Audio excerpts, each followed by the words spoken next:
Olá, você está na Ponte de Sotes. Eu sou a Ana Loureiro e esse é o Jardim de Anteia.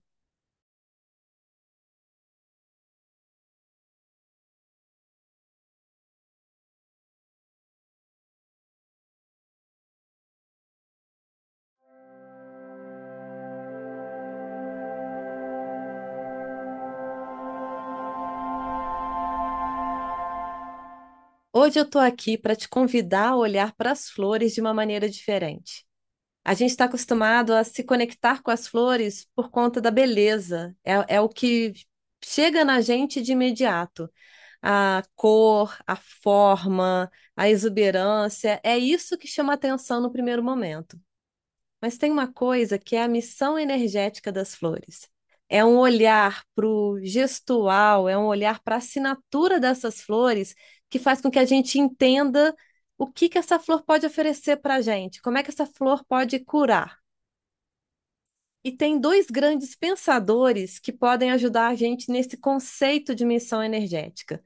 O primeiro é Paracelsus, que foi um médico e alquimista do século XVI. Ele falava na assinatura das flores. Cada forma, o número de pétalas, as cores, como é que, em que ambiente essas flores crescem. Isso, segundo Paracelsus, dava pistas ou dá pistas para a gente entender qual que é o potencial de cura daquela flor. O outro é Goethe, que foi um filósofo, pensador, poeta e escritor alemão dos séculos XVIII e XIX. Goethe fala da metamorfose. O que interessa a Goethe é o movimento vivo, a transformação que aquela planta sofre para chegar no seu estado final, seja uma árvore, seja um arbusto. Então, Goethe acompanhava esse crescimento, esse movimento da planta, esse gestual. E aí sim, ele vem, através dessa observação, a observação desse movimento, é que ele entende qual que é a essência daquela planta ou daquela flor. Se a gente junta esses dois olhares, a gente consegue perceber a missão energética da flor. Eu vou dar um exemplo, que é a Alpínia purpurata, ou gengibre vermelho, que é essa flor, justamente essa flor que eu tenho aqui. A alpínia, ela cresce em caules, em bastões eretos. As folhas parecem leques e ela dá essa inflorescência vermelha.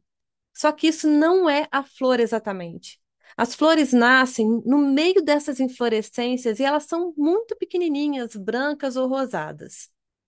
Pelo olhar de Paracelsus, a gente pode notar a cor, a força, a intensidade desse vermelho, ao mesmo tempo percebendo pequenas flores brancas. Então a gente tem uma vitalidade, uma energia muito grande que protege, que envolve essas pequenas flores brancas. Branco lembra pureza, né? Tem uma delicadeza. Então, se a gente lê a Alpínia através de Paracelso, a gente vai entender uma energia forte, uma alta vitalidade que protege, que envolve um centro mais sensível, puro e delicado. Pelo olhar do Goethe, a gente precisa entender o movimento da alpínia. Ela nasce o bastão verde, na ponta dele cresce essa inflorescência vermelha, poderosa, de alta vitalidade, para depois vir a florzinha branca.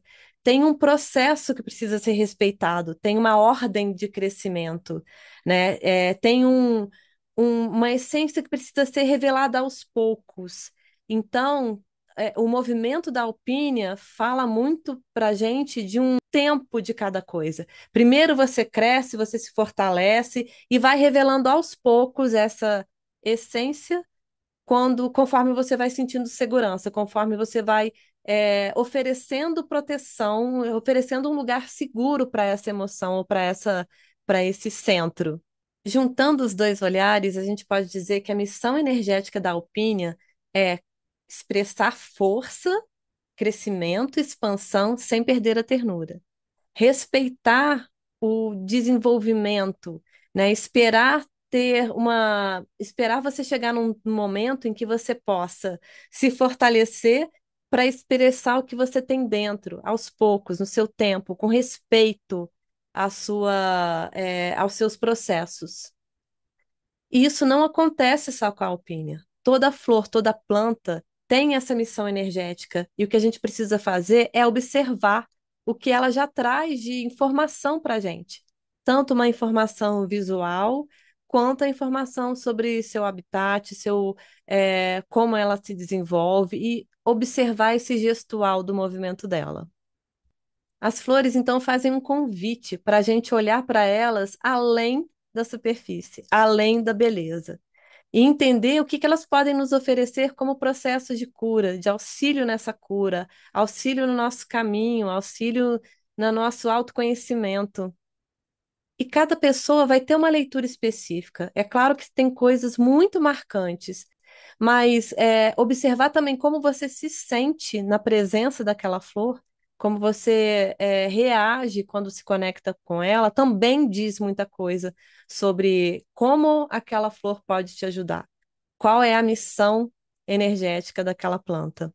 E se você se interessa pelo assunto, eu te convido a assistir aos episódios do Jardim de Anteia. Fique com a gente, o Jardim de Anteia está aberto.